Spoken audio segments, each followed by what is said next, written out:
Bonjour, vous êtes dans mon quartier général au cœur de Paris et je vais répondre à toutes vos questions en se promenant dans les locaux. En 10 secondes, pourquoi devrais-je voter pour vous?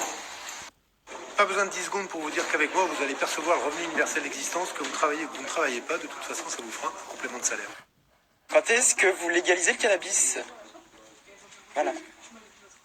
Vous légaliserez le cannabis dès l'année 2018. Il faudra le temps qu'on le mette en œuvre pour savoir comment concrètement le mettre en œuvre. Mais voilà, ça sera fait dès 2018.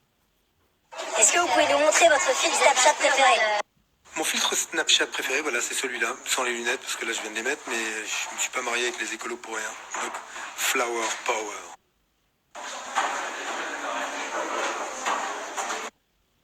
Je sais pas si tu fais battre le cœur de la France. En tout cas, tu fais battre le mien. C'est trop mignon, faudrait qu'on Comme fasse ça. elle est sympa, comment elle s'appelle? Chers candidats, je m'exprime pour vous demander concrètement ce que vous comptez faire pour nous étudiants. Avec ou sans bourse, tous les étudiants auront au moins 600 € par mois. Par ailleurs, je veux réformer le premier cycle, donc plus de cours en amphithéâtre au premier cycle. Question pour Benoît Hamon. Est-ce que si mon cousin du bled Hamid vient étudier en France en Erasmus, est-ce qu'il aura le droit au revenu universel? C'est tout. Toute personne avec un titre de séjour en France, étudiant ou pas, aura le revenu universel d'existence, donc cousin du bled. Le cousin du bled, s'il vient de l'autre côté de la Méditerranée, Erasmus, c'est pas possible. On n'a pas encore élargi l'Union européenne jusqu'à... Quand vous étiez enfant, quel métier rêviez-vous de faire? Petit, je voulais être ambulancier, plus grand footballeur professionnel. J'ai raté. Quelles initiatives comptez-vous prendre par rapport à nos partenaires européens pour relancer l'Union européenne? On propose un traité de l'énergie, comme la communauté européenne du charbon et de l'acier. On met en commun nos politiques énergétiques parce qu'on a tous besoin d'augmenter la part du renouvelable. Quel a été votre plus gros échec et qu'est-ce que vous en avez appris?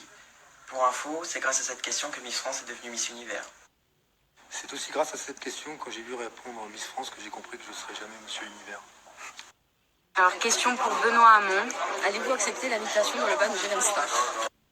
Bon, d'abord, avant de prendre son bain avec moi, il faut être sérieusement qualifié. Donc mes filles, ma femme, point barre. Et moi, je préfère la douche de toute façon parce que je suis encore écolo. Écoutez Benoît Hamon, pour vous, je suis prêt à lancer un nouveau concept, la douche froide. Et je vous défie de satisfaire la curiosité électorale de tous mes... C'est le bureau dans lequel je travaille depuis le début de la campagne présidentielle. Vous avez à peu près tout. Et notamment... Que proposez-vous pour résoudre la crise migratoire? Faut-il accueillir plus de migrants en France?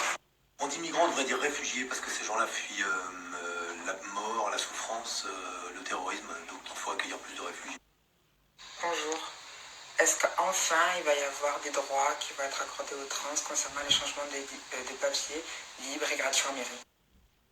Ce que je propose, c'est que tout officier d'état civil, et pas seulement le juge, puisse reconnaître le changement de sexe. Dans les sondages, Benoît Hamon 9, Jean-Luc Mélenchon 18. Benoît Hamon, pourquoi ne pas vous retirer pour que la gauche soit au deuxième tour de l'élection présidentielle? La politique, c'est pas qu'une affaire d'arithmétique, c'est pas non plus qu'une affaire de sondage. Je pense que je serai au second tour de l'élection présidentielle et que je serai également président de la République. C'est super parce que